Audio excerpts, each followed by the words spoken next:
Hello everyone, my name is Money. Today we will share with you guys some urban problems in the northern district of Macau. This is our catalog. Our sharing today will be divided into several parts. The first is illegal parking, the second is the air pollution, the third one is the littering, the fourth one is noise pollution, and the last one is the solution that we learned from other countries, which is the case study. Now it's Wendy's turn. Let her talk about the problems of illegal parking. My name is Wendy. Illegal parking is also one of Macau urban problems. This picture was taken at the Sanfa Yun Dazhou. You can see from the picture that there are clear warning not to park, but there are still many motorcycles parked in the picture. It makes it inconvenient for residents there to enter and exit the building. Now let's discuss the cause and effect of illegal parking. The main reason are lack of roadside parking space set up by the government and the high cost of public parking laws. So drivers choose to park illegally because it is convenient.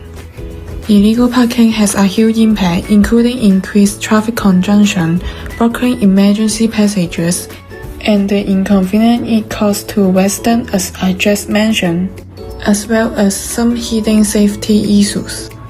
As you can see in the bar chart, the number of both types of parking space in Qingzhou is significantly higher than the others area. And then this table shows the change in the number of public parking lots used by car and motorcycle from 2015 to 2024. You can see from this data that no matter what type of car it shows a downward trend.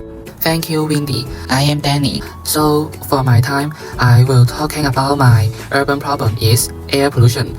The sources of urban air pollution are vehicle emission, industrial activity, smoking, and construction activity. The location with the highest air pollution quality is Guangjia Square. There are many tourists smoking there, so the main cause of air pollution is smoking. When smokers inhale and exhale smoke, they release pollutants decay into the air. These pollutants not only endanger one's own health, but also pose a threat to the health of people around there. Increase the public health burden and make air pollution control more difficult and increasing. Judging from the data, the air quality data of Macau high-density residential areas over the years reflects the change in air conditions. At the same time, a survey on tobacco use among Macau young showed that although the proportion of exposures to second-hand smoke at home and in public place decreased from 2015 to 2021, it remained at a level high. I'm Yo-Yo. Now I'm going to talk about littering. Littering refers to throwing trash on streets, parks, or other public areas instead of using designated bins. This picture we take in 5G Basi Zhongzhan. As you may see in these two pictures, Figure 1 and Figure 2 shows the distributions of garbage collections facility on the Macau Peninsula and North District respectively. Actually, there are some factors that cause to littering. The first is laziness and lack of environmental awareness. Also, absence of convenient trash disposal facility and poor education on environmental protections. Those factors may affecting the appearance of the city and the living environment of the organism. Also, littering may breed bacteria and pests, posing a threat to the human health.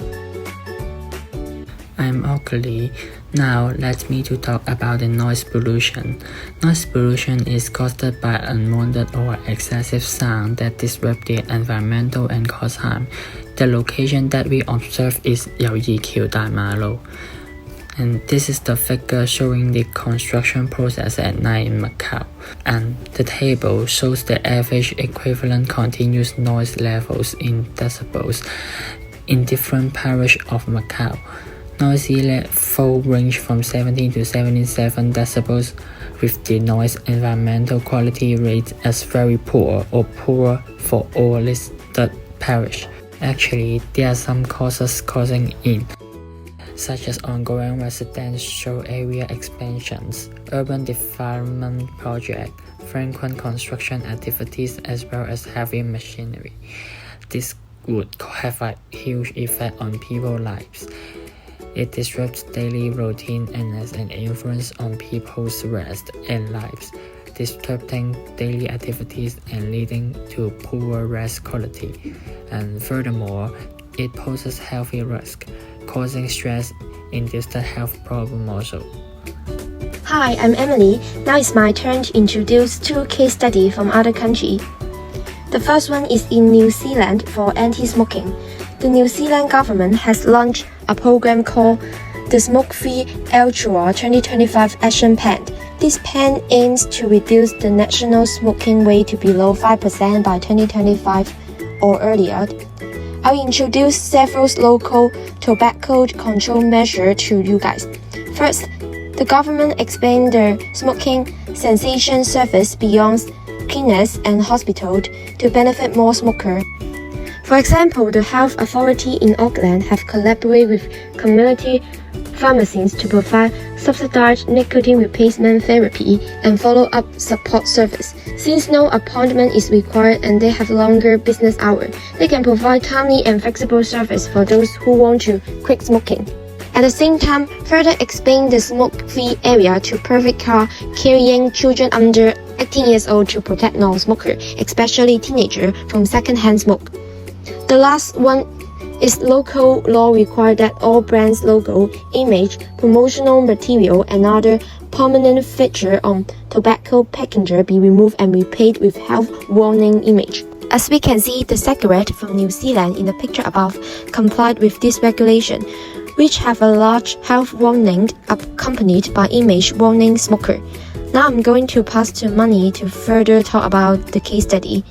Hi, I'm Money. The second case study is about waste management. The South Korea government has implemented a volume-based waste-free policy. The policy requires citizens to pay a disposal fee based on the amount of waste they produce. Residents first sort their daily garbage into three categories: ordinary, recyclable, and kitchen waste. The disposal fee for ordinary and kitchen waste is borne by the consumers, and the fee is determined based on the amount of weight. Different garbage is stored in specific standard spec. For example, white and blue bags are for ordinary garbage, and yellow bags are for kitchen waste. In Korea, formulating the waste separation and recycling law can result in a fine of up to 1 million won. Looking at the bottom right image, the first one depicts recyclable waste. Used tissues belongs to general waste, and food scrap like eggshells and tea leaves should be disposed of in general waste bags. These are our link resources, and this is the end of our presentation. Thank you.